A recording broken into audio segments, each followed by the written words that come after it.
నమస్తే welcome to study time. NEET ఫలితాలు విడుదలయ్యాయి. ఎంబీబీఎస్ చేయాలనుకునే విద్యార్థులకు సీటు వస్తుందో రాదో అని ఒక అవగాహనకు వచ్చింటారు. సీట్ రాని విద్యార్థులకు విదేశాల్లో ఎంబీబీఎస్ చేసుకునే అద్భుత అవకాశం కల్పిస్తున్న సంస్థ భాగ్యలక్ష్మి ఎడ్యుకేషనల్ సర్వీసెస్. 18 సంవత్సరాల సుదీర్ఘ అనుభవంతో జార్జియాలో ఎంబీబీఎస్ కు ఏకైక ఎంపిక లాంటి సంస్థ భాగ్యలక్ష్మి ఎడ్యుకేషనల్ సర్వీసెస్. ఈ సంస్థ ద్వారా అనేక మంది తెలుగు విద్యార్థులు జార్జియాలో ఎంబీబీఎస్ పూర్తి చేసుకుని డాక్టర్లుగా సేవలందిస్తున్నారు. జార్జియాలోని వైద్య యూనివర్సిటీల గురించి, అడ్మిషన్ ప్రాసెస్ గురించి, ఎన్ఎంసీ నియమాల గురించి పూర్తి వివరాలను తెలుసుకుందాం. భాగ్యలక్ష్మి ఎడ్యుకేషనల్ సర్వీసెస్ సంస్థ చైర్మన్ బిఎస్ఎస్ ప్రసాద్ గారు మనతో పాటు ఉన్నారు. ఆయన అడిగి తెలుసుకుందాం. నమస్తే అండి. నమస్తే అండి. ఫస్ట్ ఆఫ్ ఆల్, విదేశాల్లో ఎంబీబీఎస్ చేయాలనుకోవడం అనేది చాలా మంది స్టూడెంట్స్ కి కళ. సో ఆ కళని మీరు కూడా నిజం చేస్తూ వస్తున్నారు. సో అసలు ఎంబీబీఎస్ కి ఇతర కోర్సులకి ఉన్న వ్యత్యాసం ఏంటంటే ఏం చెప్తారు? Good evening everyone. సో మనము నీట్ ఎగ్జామ్ ఇంట్రడ్యూస్ అయిన తర్వాత అంచెలంచెలుగా ఎంబీబీఎస్ చూస్ చేసుకోవడానికి అస్పైరెంట్స్ ఎవరైతే అప్లై చేసుకుంటున్నారో, ఎవరైతే రిజిస్టర్ చేసుకుంటున్నారో, ఎవరైతే అటెండ్ చేస్తున్నారో వాళ్ళ సంఖ్య క్రమక్రమంగా పెరుగుతూ వస్తుంది.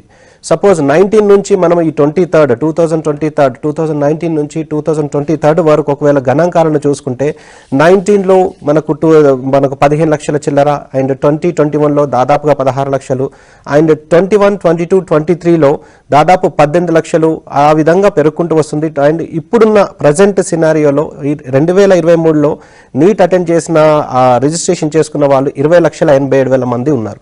సో అందులో క్వాలిఫై అయిన వాళ్ళు 11,45,000 మంది, అంటే దాదాపుగా 56% క్వాలిఫై అయ్యారు. టోటల్గా ఆల్ ఇండియాలో చూసుకుంటే 11,45,000 మంది క్వాలిఫై అయ్యారు. సో ఇక్కడ ఉన్న అందుబాటులో ఉన్న సీట్స్ ఒకవేళ చూసుకుంటే 1,06,933 మాత్రమే. సో అటెండ్ చేసిన వాళ్ళతోటి కంపేర్ చేస్తే ఉన్న సీట్లతోటి మనం ఒకవేళ రేషియో చూసుకుంటే 5% మాత్రమే సీట్స్ అందుబాటులో ఉన్నవి. అందులో ఫ్రీ సీట్స్ చూసుకుంటే 2 నుంచి 3 మాత్రమే, అంటే 100 మందికి 2 నుంచి 3 మాత్రమే అటెండ్ చేసిన వాళ్ళతో కంపేర్ చేస్తే సీట్స్ ఉన్నాయి. ఒకవేళ క్వాలిఫై అయిన వాళ్ళతోటి ఒకవేళ రేషియో చూసుకుంటే 11,45,000కు అండ్ 1,09,633 వాటికి ఒకవేళ రేషియో చూసుకుంటే 100కు 9 మందికి మాత్రమే మనకు సీట్స్ ఇక్కడ అందుబాటులో ఉన్నాయి ఇండియాలో. సో ఆ విధంగా చూసుకుంటే ఫ్రీ సీట్స్ చూసుకుంటే అందులో 100కు 5 నుంచి 6, అంటే మిగిలిన 95 మందికి ఎంబీబీఎస్ విద్య అనేది కలగానే మిగిలిపోతున్నది. అలా అని చెప్పి వాళ్ళు క్వాలిఫైడ్ కాదని కాదు, క్వాలిఫైడ్ అయిన వాళ్ళు నీట్లో క్వాలిఫై అయ్యారంటే they are eligibility to MBBS అన్నట్టు. వాళ్ళు ఎంబీబీఎస్ చదవడానికి అర్హత ఉన్నదని వాళ్ళకు నీట్ ఎగ్జామ్ ద్వారా ప్రూఫ్ అయింది. కానీ ఇక్కడ చదవడానికి కావాల్సిన కాలేజీలు లేవు, కావాల్సిన సీట్స్ లేవు. సో అటువంటప్పుడు మరి ఎలా చేయాలన్న విషయంలో సో మనకు ఆనవాయితీగా చాలా సంవత్సరాలుగా ఎంబీబీఎస్ అబ్రాడ్ అనేది చాలా ఆనవాయితీగా వస్తున్న విషయమే. సో ఈ విధంగా చూసుకుంటే మనకు ఎంబీబీఎస్ అబ్రాడ్ విషయంలో చదవచ్చా చదవరాదా అన్న విషయంలో మన గవర్నమెంట్ ఆఫ్ ఇండియా ఖచ్చితంగా వాళ్ళకు రూల్స్ అండ్ రెగ్యులేషన్స్ పెట్టింది. అంటే మనకు 2019 ఆగస్టు 8 నాడు మనకు ఎన్ఎంసీ నేషనల్ మెడికల్ కమిషన్ సంబంధించిన ఒకటి గెజెట్కి సంబంధించిన మనకు ఒకటి యాక్ట్ అనేది పార్లమెంట్లో పాస్ అయింది. సో దానికి అనుగుణంగా మనకు 2020 సెప్టెంబర్ 25 తోటి medical council of India dissolve అయిపోయి దాని ప్లేస్లో నేషనల్ మెడికల్ కమిషన్ వచ్చింది. So medical council of India ఉన్న రోజుల్లో ఒకవేళ ఎంబీబీఎస్ అబ్రాడ్లో చదివిన వాళ్ళు మాత్రమే ఇండియాలో ప్రాక్టీస్ కానీ పీజీ కానీ చేయాలంటే ఇండియాకు వచ్చిన తర్వాత మనకు FMG foreign medical graduate equivalent exam రాసి క్వాలిఫై అయితేనే పీజీ, క్వాలిఫై అయితేనే ప్రాక్టీస్. కానీ ఇప్పుడు ఆ సిచ్యువేషన్స్ లేవు, ఎవరు ఎక్కడైనా చదువుకోవచ్చు. అంటే గ్లోబలైజర్ అయిపోయింది ఎడ్యుకేషన్, మెడికల్ ఎడ్యుకేషన్ అనేది గ్లోబలైజర్ అయిపోయింది. సో ఇండియా కాకుండా వేరే కంట్రీస్కి ఎక్కడైనా వెళ్ళి చదవచ్చు. కానీ మనకు 2022 లాస్ట్ మనకు 2021 నవంబర్ 18 నాడు ఒక అఫీషియల్గా ఒక గెజెట్ రిలీజ్ చేయడం జరిగింది. సో దానికి అనుగుణంగా మనకు ఎంబీబీఎస్ అబ్రాడ్ విషయంలో ఒక 5 పేజెస్కి సంబంధించిన విషయాన్ని అందులో పొందుపరచడం జరిగింది. సో దాని ప్రకారం చూసుకుంటే ఎంబీబీఎస్ అబ్రాడ్ విషయంలో ఎవరైనా ఏ కంట్రీకైనా వెళ్ళి చదవచ్చు. కాకపోతే రూల్స్ అండ్ రెగ్యులేషన్స్ అనేది కంపల్సరీగా ఫాలో అవ్వాలని చెప్పి వాళ్ళు చెప్తున్నారు. అందులో 4ABCD అని చెప్పి మనకు పాయింట్స్ అన్ని కూడా అందులో మెన్షన్ చేయడం జరిగింది. సో వాళ్ళు మన ఇండియన్ గవర్నమెంట్ కానీ నేషనల్ మెడికల్ కమిషన్ కానీ వాళ్ళు చెప్పదలుచుకున్న విషయం ఏంటంటే మీరు అబ్రాడ్కి వెళ్ళి ఎక్కడైనా చదువుకోవచ్చు. కాకపోతే డ్యూరేషన్ వైజ్ కానీ, కమ్యూనికేషన్ లాంగ్వేజ్ వైజ్ కానీ, లేకపోతే సబ్జెక్ట్స్ వైజ్ కానీ లేకపోతే లైసెన్స్ టు ప్రాక్టీస్ వైజ్ కానీ మన ఇండియాలో ఏ విధంగానైతే ఫాలో అవుతున్నారో అదే విధంగా మీరు సరిసమానమైన కోర్సుని మీరు చదవాలని మనకు నేషనల్ మెడికల్ కమిషన్ గెజెట్ చెప్తున్నది. సో ఆ విధంగా మనకు చూసుకుంటే మనకు ఇండియాలో చేస్తున్న కోర్స్ వచ్చేసి 54 months. టోటల్ కోర్స్ డ్యూరేషన్ వచ్చేసి 54 months plus 12 months of internship, అంటే 4.5 years ప్లస్ 1 year. 5.5 years ఖచ్చితంగా ఎంబీబీఎస్ అబ్రాడ్ విషయంలో కూడా 5.5 years చదవాల్సిందే. 4.5 years course plus 1 year internship.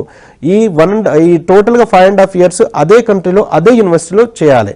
అంతకన్నా ముందు యూనివర్సిటీ మారినా లేకపోతే కంట్రీ మారినా ఇబ్బంది ఉండకపోయేది. కానీ నేషనల్ మెడికల్ కమిషన్ గెజెట్ వచ్చిన తర్వాత ఖచ్చితంగా అదే కంట్రీలో ఖచ్చితంగా అదే యూనివర్సిటీలో కోర్సు మొత్తం కంప్లీట్ కావాలి. దాంతోపాటు మీడియం ఆఫ్ ఇన్స్ట్రక్షన్ విషయంలో కూడా అంతకన్నా గెజెట్ రాకన్నా ముందు వివిధ రకాలుగా వేరే కంట్రీలో వేరే లోకల్ లాంగ్వేజ్లు నేర్చుకొని ఇక్కడికి వచ్చి ప్రాక్టీస్ కానీ పీజీ కానీ చేయడానికి ఎఫ్ఎంజీ క్వాలిఫై అయితే అవకాశం ఉండేది. కానీ ఇప్పుడు ఆ అవకాశం లేదు. కంపల్సరీగా మనకు మీడియం ఆఫ్ ఇన్స్ట్రక్షన్ వచ్చేసి ఖచ్చితంగా ఇంగ్లీష్ మీడియం ఉండాలి. ఎట్ ద సేమ్ టైం మన స్టూడెంట్స్ ఏ కంట్రీకి అయితే వెళ్తున్నారో ఆ కంట్రీలో ప్రొఫెషనల్ రెగ్యులేటరీ బాడీ తోటి రిజిస్టర్డ్ అయి ఉండాలి, లేదా అక్కడి పౌరులకు సరిసమానంగా ప్రాక్టీస్ చేయడానికి మనకు ఎలిజిబిలిటీ ఉండాలి. సో ఇవన్నీ నియమ నిబంధనలన్నీ కూడా ఖచ్చితంగా ఆ కంట్రీ ప్రొవైడ్ చేయగలిగితే ఏ కంట్రీకైనా వెళ్ళి చదువుకోవచ్చు అని చెప్పి మన నేషనల్ మెడికల్ కమిషన్ సంబంధించిన గెజెట్ చెప్తున్నది. సో ఆ విధంగా సూటబుల్ కాని కంట్రీస్ ను మన ఇండియన్ ఎంబసీ ఆల్రెడీ గుర్తించి అన్ఫిట్ అని చెప్పేసింది. ఇప్పుడు ఫిలిప్పీన్స్ విషయంలో మన ఇండియన్ స్టూడెంట్స్ వెళ్ళి అక్కడ చదివిన తర్వాత అక్కడ ప్రాక్టీస్ చేయడానికి ఫిలిప్పీన్స్ గవర్నమెంట్ అలో చేయట్లేదు. కాబట్టి ఫిలిప్పీన్స్కి వెళ్ళి చదవడం వల్ల మన ఇండియాలో ప్రాక్టీస్ కానీ పీజీ కానీ చేయడానికి, లేకపోతే next exam which is required to practice in India as well as to get PG admission India అది లేదు. ఎట్ ద సేమ్ టైం బంగ్లాదేశ్లో కూడా వాళ్ళు మీరు వచ్చి చదువుకొని వెళ్ళొచ్చు, కానీ ఇక్కడ మా పేషెంట్స్ మీద మీరు అప్లికేబుల్ చేయకూడదు, ప్రాక్టీస్ చేయకూడదు అని చెప్పింది. సో ఈ విధంగా మనం అనాలిసిస్ చేసుకొని కరెక్ట్ కంట్రీని చూస్ చేసుకుంటే బాగుంటుందని నా ఉద్దేశం. మేము జార్జియాని చూస్ చేసుకోవడానికి గల ముఖ్య కారణం వచ్చేసి, సో ప్రతి కంట్రీకి ఒక రిప్రజెంటేటివ్ ఉంటారు. సో ఒకరు చైనాని ఇంట్రొడ్యూస్ చేశారు ఇండియాలో కానీ ఆంధ్రప్రదేశ్ తెలంగాణలో కానీ, ఒకరు కజకిస్తాన్ ఇంట్రొడ్యూస్ చేస్తారు, కిర్గిస్తాన్ ఇంట్రొడ్యూస్ చేస్తారు. అలా ప్రతి కంట్రీని ఎవరో ఒకరు ఇక్కడ ఇంట్రొడ్యూస్ చేస్తే కానీ ఇక్కడున్న పిల్లలకు తెలియదు. సో ఈ ఏజెంట్స్ సో కాల్డ్ ఎవరైతే రిప్రజెంటేటివ్స్ ఉన్నారో వాళ్ళు అక్కడికి వెళ్ళి అక్కడ సిచ్యువేషన్స్ అన్ని చూసి అక్కడ సూటబుల్ అవునా కాదా అని అన్ని విధాలు తెలుసుకొని అక్కడ కాంటాక్ట్ తీసుకొని ఇక్కడ వచ్చి ఇంట్రొడ్యూస్ చేయడం జరుగుతున్నది. సో ఈ విధంగా ప్రతి కంట్రీకి ఏ విధంగానైతే రిప్రజెంటేటివ్ ఉంటారో అదే విధంగా జార్జియా విషయంలో భాగ్యలక్ష్మి ఎడ్యుకేషన్ సర్వీసెస్ మన ఆంధ్రప్రదేశ్ తెలంగాణ పిల్లలకు ఇంట్రొడ్యూస్ చేయడం జరిగింది. సో మేము జార్జియాను ఇంట్రొడ్యూస్ చేసినప్పటి నుంచి ఇప్పటి వరకు ఎటువంటి ఇబ్బందులు జరగలేదు. అంటే జార్జియా వచ్చేసి యూరోపియన్ కంట్రీ, యూరోపియన్ యూనియన్లో సైన్ చేశారు, కరప్షన్ లేదు, క్రైమ్ లేదు, పొల్యూషన్ లేదు. అన్నిటికన్నా ఇంపార్టెంట్ ఏంటంటే ఇంగ్లీష్ ఈజ్ వైడ్లీ స్పోకెన్ అయి ఉండి డైరెక్ట్ ఎంబీబీఎస్ ఆఫర్ చేస్తున్న ఒకే ఒక కంట్రీ మన ఇండియన్ స్టూడెంట్స్కు జార్జియా మాత్రమే. ఇక ట్రాన్స్పోర్టేషన్ విషయంలో కూడా డైలీ 5 flights ఉన్నాయి. ఎయిర్ అరేబియా కావచ్చు, గల్ఫ్ ఎయిర్వేస్ కావచ్చు, ఫ్లై దుబాయ్ కావచ్చు, అండ్ జజీరా ఎయిర్వేస్ కావచ్చు, ఖతర్ ఎయిర్వేస్ కావచ్చు. అంటే ట్రాన్స్పోర్టేషన్ లోపల డైలీ ఫ్లైట్స్ ఉన్నాయి. 6 hours ఫ్లైట్ టైం లోపల మన ఇంటర్నేషనల్ ఇమిగ్రేషన్ కానీ డిపార్చర్ కానీ శంషాబాద్ ఇంటర్నేషనల్ ఎయిర్పోర్ట్ నుంచి వెళ్ళొచ్చు. అంటే మార్నింగ్ డిపార్చర్ అవుతే మార్నింగ్ అవర్స్ అంటే మధ్యాహ్నం కాకన ముందే వాళ్ళు అరైవల్ అవుతారు. అంత ఈజీగా ట్రాన్స్పోర్టేషన్ ఉన్నది కాబట్టి జార్జియాను చూస్ చేసుకోవడం జరిగింది. ఈ క్లైమేట్ విషయంలో కూడా ఇది వెస్టర్న్ సైడ్ వస్తుంది, యూరోప్ సైడ్ వస్తుంది కాబట్టి క్లైమేట్ విషయంలో కూడా చలి తీవ్రత మైనస్లోకి అసలే లేదు, చాలా కంఫర్ట్గా ఉంటుంది. అండ్ సేఫ్టీ విషయంలో కూడా third safest country in the world. In the sense 3rd, 4th, 5th, 6th ఇలా సింగిల్ డిజిట్లనే ప్రతి ఇయర్ మెయింటైన్ చేస్తున్నది. కానీ 20th safety country, 30th safety country అన్నది లేదు. కాబట్టి సేఫ్టీ వైజ్ కానీ సెక్యూరిటీ వైజ్ కానీ క్లైమేట్ వైజ్ కానీ అన్ని విషయాల్లో సూటబుల్ ఉన్నది. కాబట్టే మేము జార్జియాని ఇంట్రడ్యూస్ చేసినప్పటి నుంచి ఇప్పటి వరకు వేరే కంట్రీ వైపు చూడాల్సిన అవసరం కానీ వేరే కంట్రీని రిప్రజెంట్ చేయాల్సిన అవసరం కానీ మాకు ఇప్పటివరకు రాలేదు. ఓకే, ఒక కంట్రీని, ఒక సరైన కంట్రీని ఏ విధంగా అయితే చూస్ చేసుకోవాలో ఒక సరైన యూనివర్సిటీని చూస్ చేసుకోవడం కూడా అంతే ముఖ్యం. సో ఒక యూనివర్సిటీ యొక్క క్వాలిటీని కానీ పర్ఫార్మెన్స్ని కానీ ఏ విధంగా క్రాస్ వెరిఫై చేసుకోవాలి, అండ్ మీరు అందించే యూనివర్సిటీ యొక్క ప్రత్యేకతలు ఏంటి? సో ఒక కంట్రీని ఏ విధంగా చూస్ చేసుకోవాలో మనం డిస్కస్ చేసాం కదా. సో ప్రతి స్టూడెంట్ కానీ ప్రతి పేరెంట్ కానీ ఖచ్చితంగా వాళ్ళు ఇంట్లో క్రాస్ వెరిఫై చేసుకోవాలి. ఏ కన్సల్టెన్సీ వాళ్ళు కాల్ చేసినా కానీ అడ్వర్టైజ్మెంట్ ఇచ్చినా కానీ వాళ్ళని వెళ్ళి కలవడమా కలవకపోవడమా సెకండరీ విషయం. కానీ వాళ్ళు రిప్రజెంట్ చేస్తున్న కంట్రీని కావచ్చు, వాళ్ళు రిప్రజెంట్ చేస్తున్న యూనివర్సిటీని కావచ్చు, ఇంటికి వచ్చిన తర్వాత ఖచ్చితంగా వాళ్ళు క్రాస్ వెరిఫై చేసుకోవాలి, దాని మీద వర్కౌట్ చేయాలి. ఎందుకంటే దాదాపు 6 years చదవబోతున్నారు. సో దాదాపుగా ఒక 20 lakhs ప్లస్ ఆర్ మైనస్ దాని మీద ఫీజు రూపంలో ఖర్చు పెట్టబోతున్నారు. ఒకవేళ రాంగ్ డిసిషన్ అయితే ఆ డబ్బులు కానీ ఆ టైం కానీ మనకు రివర్స్ కాదు, మన లైఫ్ కూడా స్పాయిల్ అయిపోతుంది. సో యూనివర్సిటీ చూస్ చేసుకునే విషయంలో అక్రిడేషన్స్, అఫిలియేషన్స్, రికగ్నిషన్స్ ఇంపార్టెంట్. అంటే validity of the degree, global degree ఉంటే మనకు ఇండియాలో ప్రాక్టీస్ చేయడంతో పాటు ఇండియాలో పీజీ చేయడంతో పాటు ఇంటర్నేషనల్ లెవెల్లో కూడా ఆ డిగ్రీకి వాల్యూ ఉన్నదా లేదా అనేది ఖచ్చితంగా క్రాస్ వెరిఫై చేసుకోవాలి. తర్వాత ఆ యూనివర్సిటీకి పాస్డ్ అవుట్ బ్యాచెస్ ఉన్నాయా, ఆ యూనివర్సిటీకి ఎఫ్ఎంజీ మన ఇండియాలో ఏదైతే ఎగ్జామ్ కండక్ట్ చేస్తున్నారో FMG foreign medical medical graduate exam లేకపోతే మెడికల్ కౌన్సిల్ ఆఫ్ ఇండియా వాళ్ళు ఏదైతే ఎగ్జామ్ రాస్తున్నారో దానికి సంబంధించిన పాస్డ్ అవుట్ స్టూడెంట్స్ ఉన్నారా, వాళ్ళ ఒకవేళ పాస్డ్ అవుట్ స్టూడెంట్స్ ఉంటే వాళ్ళ పర్ఫార్మెన్స్ ఎలా ఉంది, ఇవన్నీ కూడా క్రాస్ వెరిఫై చేసుకోవాలి. ఈ విధంగా మేము చూస్ చేసుకున్న యూనివర్సిటీ వచ్చేసి యూనివర్సిటీ జియోమెడి. సో యూనివర్సిటీ జియోమెడి చూస్ చేసుకోవడం యొక్క ఇంపార్టెంట్ ఏంటంటే ఇది వచ్చేసి ఎక్స్క్లూజివ్ మెడికల్ యూనివర్సిటీ. అంటే ఎక్స్క్లూజివ్గా ఓన్లీ మెడికల్ డిపార్ట్మెంట్ మాత్రమే ఉన్నది. అక్కడ స్టూడెంట్స్ కానీ, ప్రొఫెసర్స్ కానీ, ఫ్యాకల్టీ కానీ, రెక్టర్ కానీ, ఆ బిల్డింగ్ కానీ, లేకపోతే క్లినిక్స్ కానీ, లేకపోతే ఇంటర్నేషనల్ అసోసియేషన్ కానీ, ప్రతిది కూడా రిలవెంట్ టు మెడికల్ ఉంటుంది. కాబట్టి స్టూడెంట్ ఒకసారి జాయిన్ అయిన తర్వాత వేరే వ్యాపకాలు అంటే మైండ్ డైవర్ట్ అయ్యే అవకాశాలు తక్కువ. వాళ్ళు ఫ్రెండ్షిప్ చేసినా కానీ మెడికల్ స్టూడెంట్స్ తోటి చేస్తారు, డిస్కస్ చేసినా కానీ మెడికల్ స్టూడెంట్స్ తోటి చేస్తారు.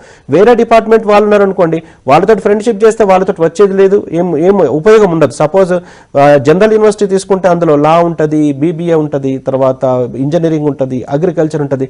ఇలా డిఫరెంట్ డిపార్ట్మెంట్స్ ఉన్నప్పుడు వాళ్ళు చదవడం చదవకపోవడం అనేది పెద్ద విషయం కాదు. కానీ మెడికల్ స్టూడెంట్ మాత్రం ఖచ్చితంగా చదవాల్సిందే, ప్రతి టాపిక్ కవర్ చేయాల్సిందే. సో ఆ ఫ్రెండ్షిప్ కూడా వీళ్ళ medical department students, juniors, seniors తోటి చేస్తే వాళ్ళు గ్రూప్ డిస్కషన్స్ కావచ్చు, సబ్జెక్ట్ డిస్కషన్స్ కావచ్చు చేసుకోవడానికి ఎక్కువ అవకాశం ఉంటుంది. ఎందుకంటే 5 to 6 years కంటిన్యూగా చదువుతున్నారు కాబట్టి ఆ ఫ్రెండ్షిప్ కూడా మెడికల్ స్టూడెంట్స్ తోటే ఉంటే వీళ్ళకి ఎక్కువ నాలెడ్జ్ ఉంటుంది అని మనము ఈ ఎక్స్క్లూజివ్ మెడికల్ యూనివర్సిటీ చూస్ చేసుకోవడం జరిగింది. ఇంకొక విషయం వచ్చేసి యూనివర్సిటీని సెలెక్ట్ చేసుకునే విషయంలో మనకు ఖచ్చితంగా క్రాస్ వెరిఫై చేసుకోవడానికి చాలా వెబ్సైట్స్ ఉన్నాయి. ఒకటి వచ్చేసి జార్జియాలో ఒక యూనివర్సిటీని చూస్ చేసుకుంటున్నామంటే మన ఇండియన్ ఎంబసీ జార్జియాలో, అంటే ప్రతి కంట్రీకి మన ఎంబసీ ఉంటుంది. ఎట్ ద సేమ్ టైం వాళ్ళ ఎంబసీ, ఆ కంట్రీ యొక్క ఎంబసీ మన ఇండియాలో ఉంటుంది. అంటే మన ఇండియన్ ఆఫీస్ అక్కడ ఉన్నది అన్నట్టు, embassy in the sense.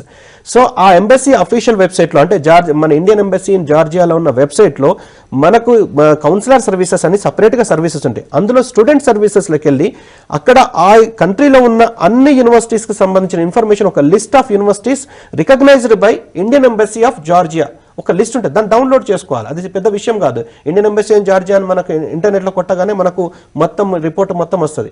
So అది డౌన్లోడ్ చేసుకున్న తర్వాత ఎవరైతే రిప్రజెంటేటివ్ ప్రమోట్ చేస్తున్నారో ఆ యూనివర్సిటీ ఆ లిస్ట్లో ఉన్నదా లేదా ఫస్ట్ వెరిఫికేషన్ చేసుకోవాలి. చేసుకున్న తర్వాత రిమైనింగ్ అక్రిడేషన్స్, అంటే ఇప్పుడు సపోజ్ అఫిలియేషన్స్ వచ్చేసి మనకు NCEQE అంటే జార్జియాకి సంబంధించిన అక్రిడేషన్స్ వచ్చేసి national centre for education quality ఎన్హాన్స్మెంట్లో రికగ్నైజేషన్ ఉన్నదా లేదా, ఇది మనం చూసుకుంటే ఇండియాలో స్టూడెంట్స్ జార్జియాలో చదవడానికి, ఆ యూనివర్సిటీలో చదవడానికి ఎలిజిబిలిటీ ఉన్నదన్నట్టు.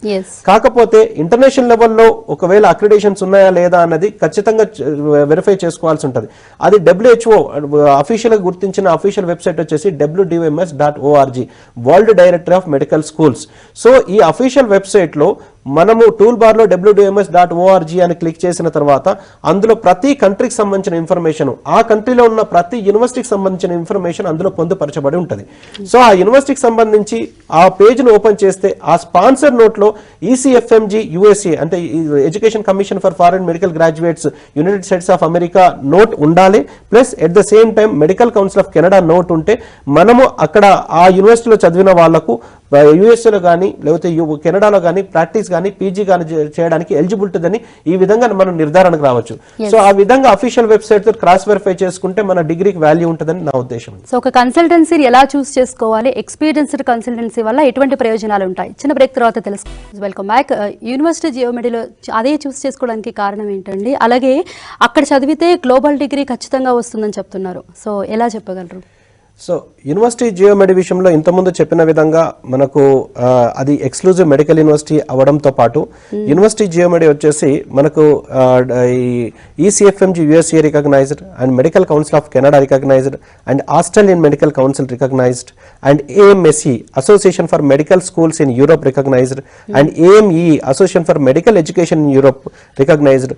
ఇలా అన్ని విధాల రికగ్నేషన్స్, అఫిలియేషన్స్ ఉన్నాయి కాబట్టి మేము యూనివర్సిటీ జియోమెడిని చూస్ చేసుకోవడం జరిగింది. First point. తర్వాత క్వాలిటీ అష్యూరెన్స్ విషయంలో కూడా జర్మనీ వాళ్ళు ACQUIN certification, quality assurance certificate only అంటే జార్జియాలో ఉన్న అన్ని యూనివర్సిటీస్లో ఓన్లీ యూనివర్సిటీ జియోమెడికి మాత్రమే వాళ్ళు ఇవ్వడం జరిగింది. అంటే అక్విన్ సర్టిఫికేట్ అంటే accreditation certification and quality assurance institute కింద జర్మనీ అక్విన్ వాళ్ళు దీనికి ఇవ్వడం, ఈ సర్టిఫికేట్ ఇవ్వడం జరిగింది. సో ఈ సర్టిఫికేట్ వచ్చేసి ఒకవేళ క్వాలిటీ అష్యూరెన్స్ బాగుంటేనే వాళ్ళు అన్ని విధాలా వెరిఫై చేసుకున్న తర్వాతనే ఒక యూనివర్సిటీని గుర్తించి ఆ యూనివర్సిటీకి అక్విన్ సర్టిఫికేట్ ఇవ్వడం జరుగుతుంది. సో జార్జియాలో 23 యూనివర్సిటీస్ ఉన్నాయి టోటల్గా. 23 యూనివర్సిటీస్లో యూనివర్సిటీ జియోమెడిక్ మాత్రమే అక్విన్ సర్టిఫికేట్ ఉంది, అంటే క్వాలిటీ అష్యూరెన్స్డ్ బై జర్మనీ. ఈ అక్విన్లో దాదాపు 150 higher top level of institutions and colleges universities involve అయినాయి, అంటే ఈ క్వాలిటీ అష్యూరెన్స్ అనాలిసిస్ చేయడంలో. సో అన్ని విధాలుగా అనాలిసిస్ చేసిన తర్వాత అంటే స్టూడెంట్ అండ్ ఫ్యాకల్టీ రేషియో కావచ్చు, స్టాండర్డ్స్ కావచ్చు, క్వాలిటీ కావచ్చు, పాస్డ్ అవుట్ కావచ్చు, ఇవన్నిటినీ వాళ్ళు అనాలిసిస్ చేసిన తర్వాతనే వాళ్ళు ఒకవేళ ఈ యూనివర్సిటీకి ఇవ్వడానికి ఫిట్ అవుతూనే ఇస్తారు. సో ఆ అక్విన్ సర్టిఫికేషన్ అనేది యూనివర్సిటీ జియోమెడిక్ మాత్రమే ఇవ్వడం జరిగింది. అది కాకుండా ఇంకొకటి, మనం ఎక్కడ చదివినా, ఏ కంట్రీలో చదివినా, ఏ యూనివర్సిటీలో చదివినా, ఎండ్ ఆఫ్ ది డే మన ఇండియాలో ప్రాక్టీస్ కానీ పీజీ కానీ చేయడానికి ఖచ్చితంగా ఎలిజిబిలిటీ ఉండాలి. ఫస్ట్ ప్రయారిటీ అది మాత్రమే. సో ఆ విధంగా చూసుకుంటే ఈ యూనివర్సిటీ జియోమెడి నుంచి highest number of passed out students కలిగి ఉండి, highest number of FMG and MCI ఏదైతే ఎగ్జామ్ ఉందో మన ఇండియన్ గవర్నమెంట్ కండక్ట్ చేస్తున్న ఫారెన్ మెడికల్ గ్రాడ్యుయేట్ ఎగ్జామ్, అందులో హైయెస్ట్ పర్ఫార్మెన్స్ చూపెట్టి highest number of passed out students అయి ఉండి, అండ్ ఎక్స్క్లూజివ్ మెడికల్ యూనివర్సిటీ అయి ఉండి, and more number of passed out batches అయి ఉండి, లోయెస్ట్ ఫీజు ఉన్న ఒకే ఒక్క యూనివర్సిటీ అంటే ఎక్స్క్లూజివ్ మెడికల్ యూనివర్సిటీ కేటగిరీలో యూనివర్సిటీ జియోమెడి. సో దీని ఫీజు కూడా వచ్చేసి మనకు $5,500. $5,500 మనం సెమిస్టర్ వైజ్ లాగా కూడా పే చేసుకోవచ్చు. $2,750 పర్ సెమిస్టర్, అంటే some around 2 lakhs ± 10,000 per semester లాగా పే చేసుకుంటూ వెళ్ళొచ్చు. టోటల్గా ప్యాకేజ్ ఓన్లీ కాలేజ్ ఫీజు వచ్చేసి మనకు 21 నుంచి 22 లక్షలు ± 1 or 2 lakhs లోపల టోటల్ కాలేజ్ ఫీజు అంతా అయిపోతుంది. సో ఆ ఫీజుకు మన ఇండియాలో లేకపోతే మన తెలంగాణలో కానీ హైదరాబాద్లో కానీ ఎన్ఆర్ఐ సీటుకు 1 సంవత్సరం కూడా సరిపోదు. సో ఇక్కడ వచ్చేసి మనకు 50% కోటా ఫ్రీ సీట్స్ ఉంటాయి. రిమైనింగ్ 50%లో 35% management quota and 15% NRI quota ఉంటుంది. ఈ 35% కూడా కాంపిటీషన్లో ఉంటుంది. 12 lakhs per annum ఉంటుంది. అంటే టోటల్గా ఈ కాంపిటీషన్లో తీసుకున్న సీట్కే 60 lakhs పే చేయాలి టోటల్ ప్యాకేజ్. అదే ఎన్ఆర్ఐ కోటా అయితే 23,15,000, అంటే 1,10,00,000 చిల్లర అవుతుంది. సో అంత ఇన్వెస్ట్ చేసి అంత డబ్బులు పెట్టి ఇక్కడ అడ్మిషన్ తీసుకోవడం కంటే 22 లక్షల లోపల టోటల్ ప్యాకేజ్ లోపల మనకు జార్జియాలో మొత్తం కాలేజ్ ఫీజులు అయిపోతున్నది కాబట్టి మనం అందులో తీసుకుంటే బాగుంటుంది.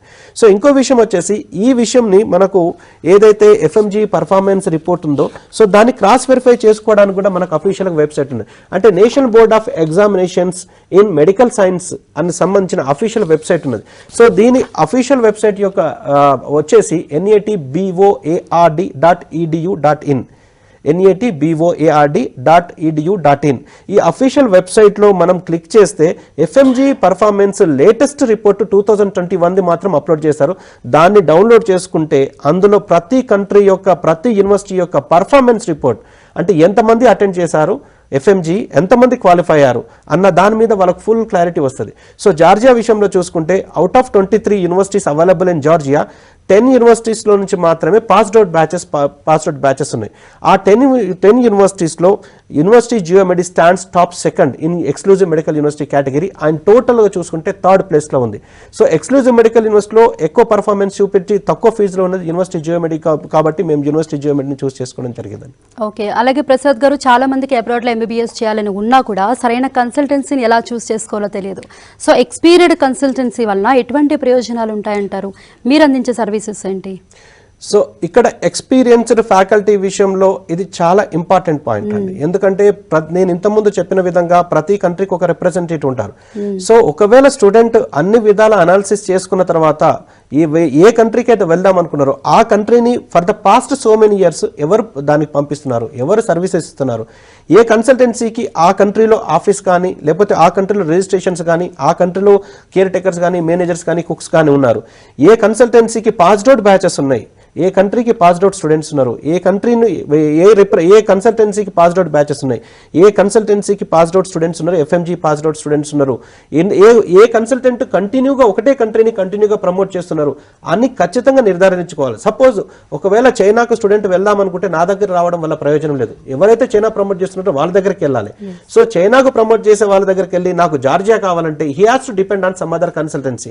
సో దాని వల్ల జాప్యం జరుగుతుంది, అంటే డిలే జరుగుతుంది, ఒకరి మీద ఒకరు డిపెండ్ కావడము. సపోజ్ ఇక్కడున్న కన్సల్టెన్సీ ఏదో ఢిల్లీలో కానీ లేకపోతే ముంబైలో ఉన్న కన్సల్టెంట్కు వాళ్ళు జార్జియా చేస్తారంటే వాళ్ళకు ఫార్వర్డ్ చేయడము, వాళ్ళు అక్కడి నుంచి యూనివర్సిటీకి పంపించడము, ఈ మీడియేటర్స్ వల్ల వల్ల ఈ డిలే అవుతుంది, కొన్ని సందర్భాల్లో అడ్మిషన్ కూడా క్యాన్సిల్ అవుతుంది.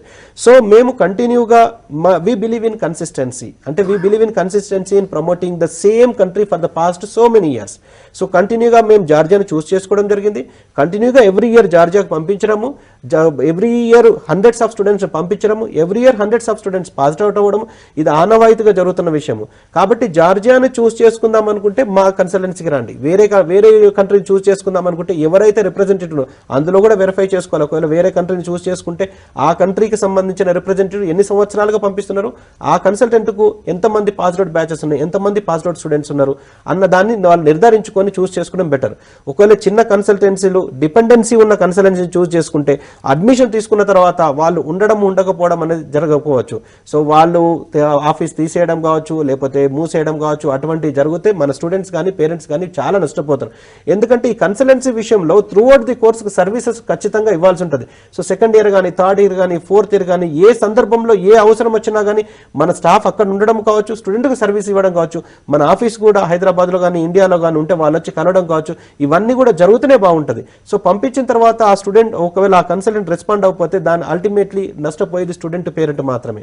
కాబట్టి వైజ్గా డిసిషన్ తీసుకొని కన్సల్టెన్సీని చూస్ చేసుకోవడంలో కూడా experienced consultant in particular country, ఆ కంట్రీకి సంబంధించి ఎవరు ఎక్స్పీరియన్స్డ్ అన్న దాన్ని క్రాస్ వెరిఫై చేసుకోవాలి. కన్సల్టెంట్ చెప్తారు మాకు 15 సంవత్సరాల అనుభవం ఉన్నది జార్జియా పంపించడానికి, 10 సంవత్సరాల అనుభవం ఉన్నదంటే సరిపోదు. అసలు నిజంగా ఉన్నదా లేదా, వీళ్ళు పంపించిన దానిలో 6th year 5th year 4th year passed out students ఉన్నారా లేదా క్రాస్ వెరిఫై చేసుకొని ప్రాపర్గా క్రాస్ వెరిఫై చేసుకొని మీరు చూస్ చేసుకుంటే కన్సల్టెన్సీని కానీ, కంట్రీని కానీ, యూనివర్సిటీని కానీ అన్ని విధాల క్రాస్ వెరిఫై చేసుకుంటే మంచిదని నా ఉద్దేశం అండి. జార్జియాలో ఎంబీబీఎస్ గురించి అలాగే యూనివర్సిటీ జియోమెడీ గురించి చాలా వివరాలు అందజేశారు. Thank you Prasad.